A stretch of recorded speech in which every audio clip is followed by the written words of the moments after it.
mamamatay kung kangiti. Pag ikaw ang nasa akin tabi, namumulog ang nagsisisi. Daw kita papangiti, labas ang huli ninayasikin. Lokohan niya isipin, huwag mga buhay, mabawang nalalawakin. Oh!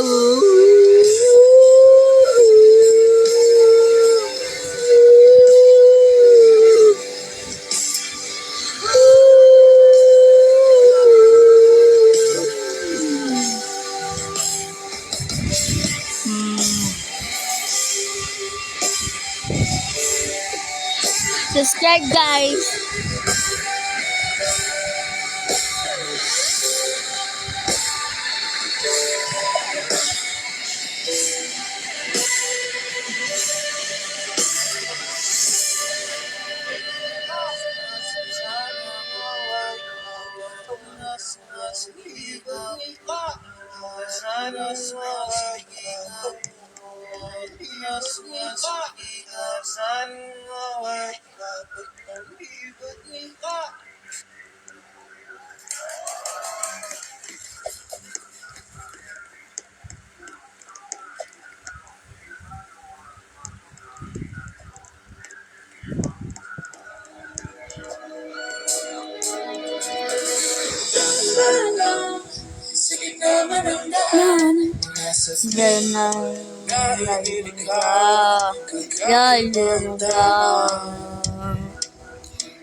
Saling sayong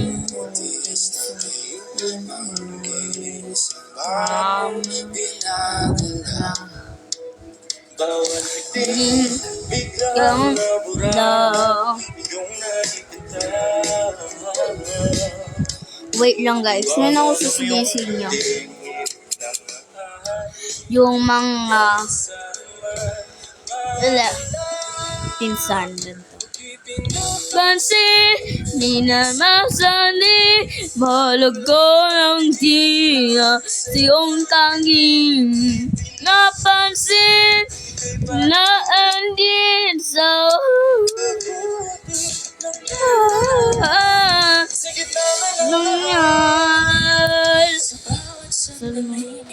wait lang, guys, wag muna tayong magsalita.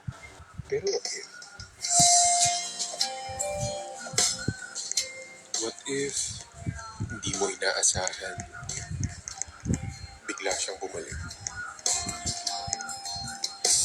Yung tao akala mo hindi na magpaparamdam. Yung nag-broke up na siya Tao akala mo ng boyfriend. Hindi big sabihin. What if one day, ikaw na lang kumatok siya mag-isa. ulit sa puso? Kumatok agad sa puso. Parang na sa dilim. Tama ba, guys? Kasi lagi ako nakakalimutan kung anong kanta yun. Right, ganito. May kayong gusto, pero iba na palang pinili. Pero hindi ka lang mag-isa, walang joke. Lahat din, walang joke minsan. Minsan nga, dati nag-break up kayo at saka nasaktan ka. Huwag ka kasi may din magiging true love mo, magiging boyfriend mo forever. And huwag kayo lilitaw sa gusto niyong dream. Di ba gusto nga magka-family? Pag kayo nagka-family, huwag kayo bibitaw. Katulad ako, di ako bibitaw sa family ko. At saka magsalita tayo sa lalaki na to. Kwentuhin natin ano yung nangyari sa kanya. Minsan, hindi lang naman what if. Tinatanong ko rin kayo kung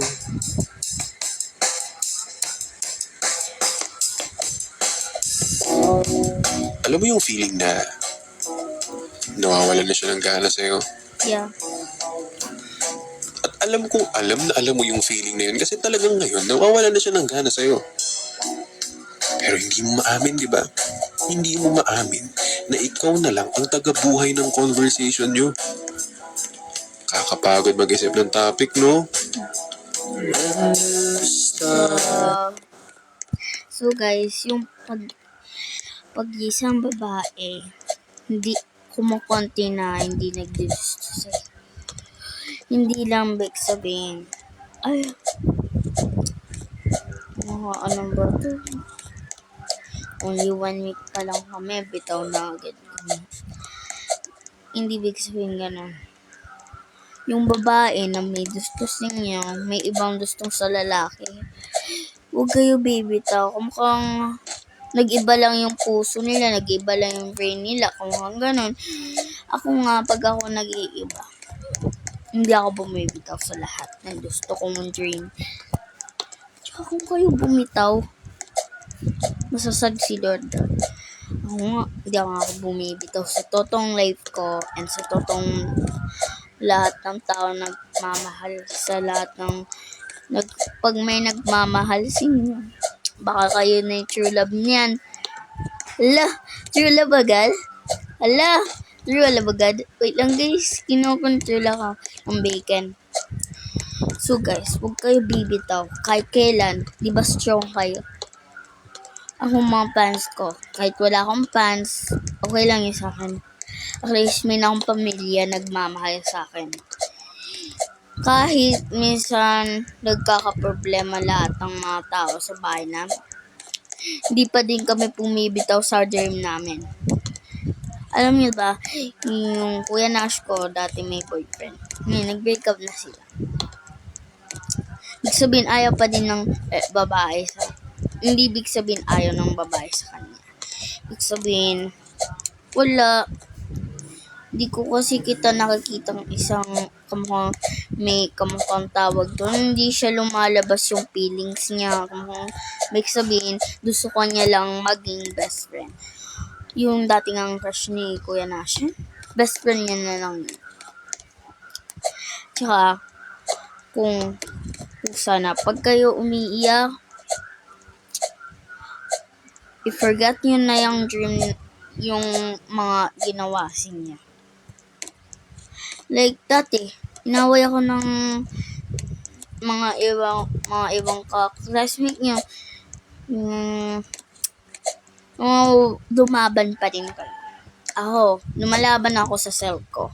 Only myself. And lumalaban ako sa pamilya ko. Wait lang, kakausapin natin si Tingtong anong nangyayari sa kanya, guys. Tara. Tungtong sa una lang pala masaya. Akala mo tungtong sahur? Hindi. Sa una lang kasi nararamdaman yung saya. Yung tipong papasayahin ka lang saglit tapos kapalit lungkot na malupit. Langhiyang pag-ibig yan ang sakit. So guys, tungtong. Daw, sabi daw ni Tungtong, pag daw kamukhang ganito, tama naman sabi. 1 week lang. Wala na agad. Hindi kasi lumalabas ang kanyang feelings. So, pag kasi yung mga babae, minsan, pag kamukhang ganito, pag yung, anong tawag doon, pag sa tiyan, pag sila, mukhang yung tawag doon, butterfly tummy. Alam ko yun. Pero pag kumilig sila, sabihin, ayun talaga yung true love nyo. Hindi talaga. Big sabihin, hindi kanya gusto. Yung gusto niya lang, yung mga pera nyo, mga ganun yung mga ibang babae. Kung kayo ay lalaki, ako babae, mabait ako ng isang babae. Yung mga babae, mabait naman din. Pero, minsan, mangloloko din yung mga lalaki, mga babae. At saka, huwag niyo saktan yung mga babae. Kasi, sabi daw ni Lord, huwag saktanin ang mga babae. Kasi, sila lang yung sila din yung anak ni Lord. Hindi lang yung mga lalaki, kundi yung mga babae. So, ako din babae. Anak ako ni Lord. Anak din ni mama. Mama ko, anak din siya ni Lord. Lahat ng mga tao, anak to ni Lord.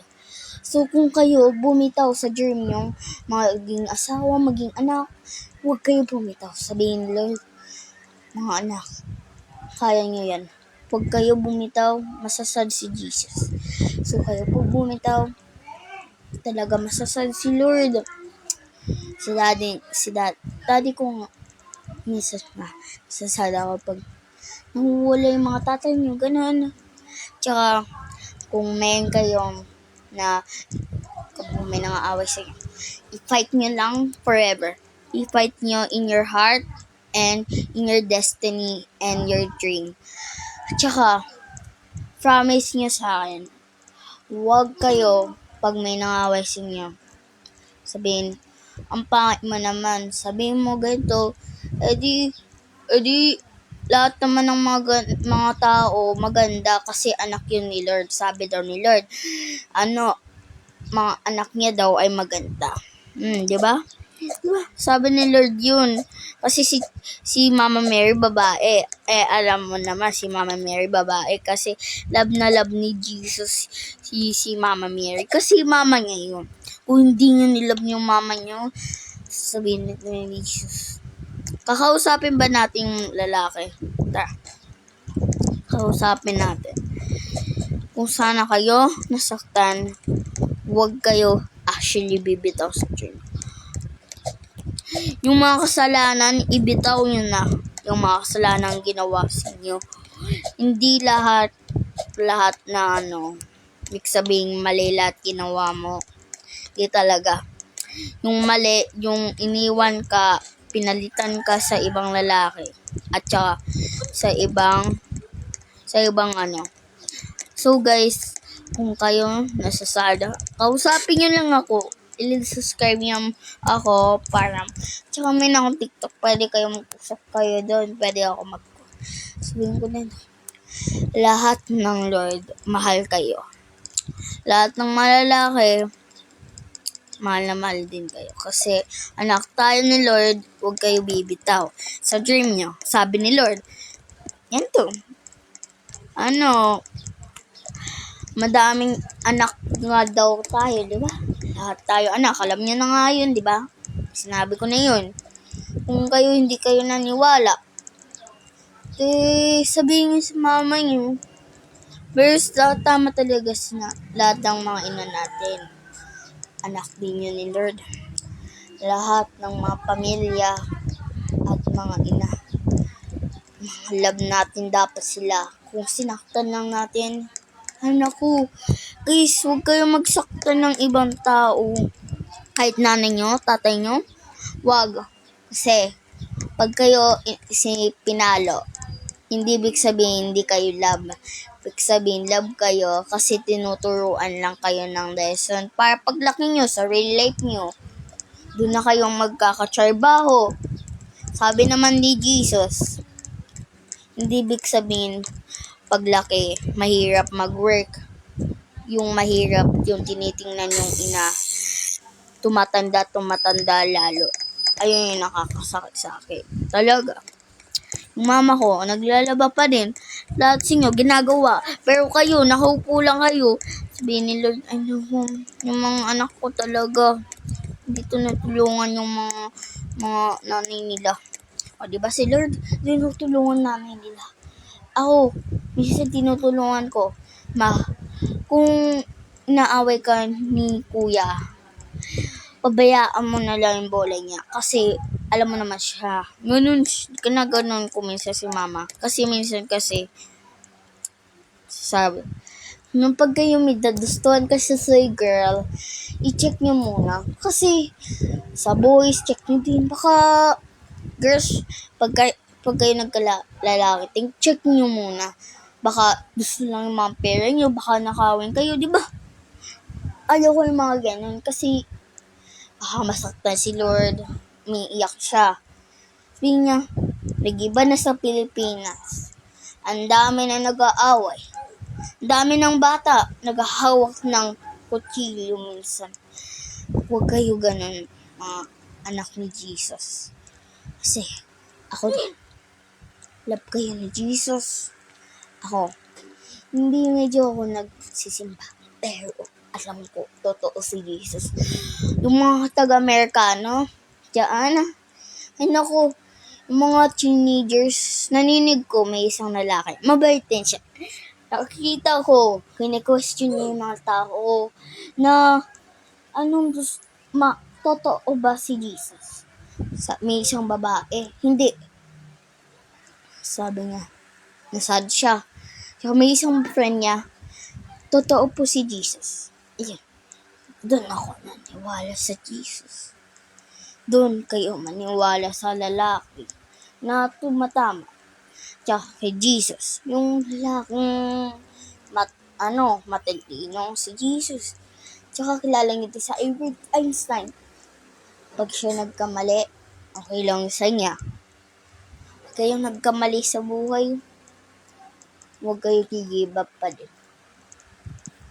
Minsan nga, pag niyo nakikita yung ina niyo, nag-aaway sa papa niyo, minsan nakakasalil, alam ko. Pero minsan, kasama na din yun eh. Minsan kasi, dami kasi minsan kasi may kasi lang, nahihirapan na sila. Tulungan niyo sila. Mama, papa, na po kayo mag-aaway. Nasasal po kami. Huwag po kaya kayo tumanda. Hindi na po kayo. Hindi na namin po kayo makikita. Huwag po kayo ganun. Huwag po kayo magawa yan. Minsan lang po tayo nag-love it. Alam niyo ba?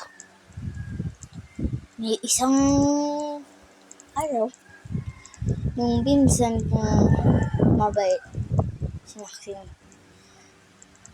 True niya si Lord. True siya sa Lord. Forgive siya kay Lord. Sabi niya, Lord, sorry po sa ginawa kong mga masama. Ganon.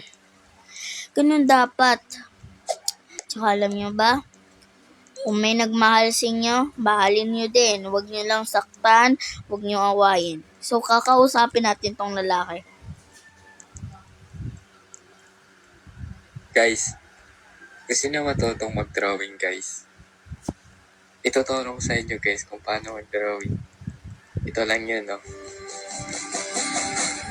Sa unang guhit, bakit mo pinagpalit? Sa unang tinta, bakit nakita kita masaya na sa kanya? Sa pagkulay ko nito, bakit naging madilim ang mundo ko nung mawala ka sa tabi ko?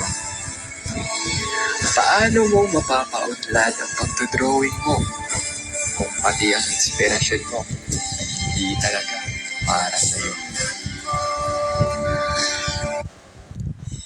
Guys, pag ganun, pag dumilin ang paningin niyo, pag kayo ng tampay, dun na, maglalighting ang iyong paningin.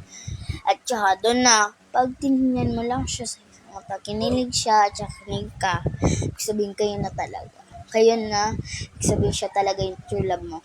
Pag may isang babae, pinagpalit ka sa isang araw lang, doon talaga yung pinakakasakit. Isang araw lang, ginusto ka, tsaka bigla pinagpalit ka sa lalaki at saka happy siya doon. Hindi ibig sabihin gano'n. Ibig sabihin, talaga, hindi siya gusto sa niya kung gusto niya lang yung own parent niya. Minsan ganun yung babae, minsan ganun din yung lalaki. Pero sabihin ni Lord, pag dumilin ang paningin mo, pag may nakita kang isang babae, dun ka magla-lightning. Dun ka, magiging kamukhang rainbow yung iyong paningin. Tsaka, kung mo siya nakikita sa dream, ay naku, kilig na kilig ka dun.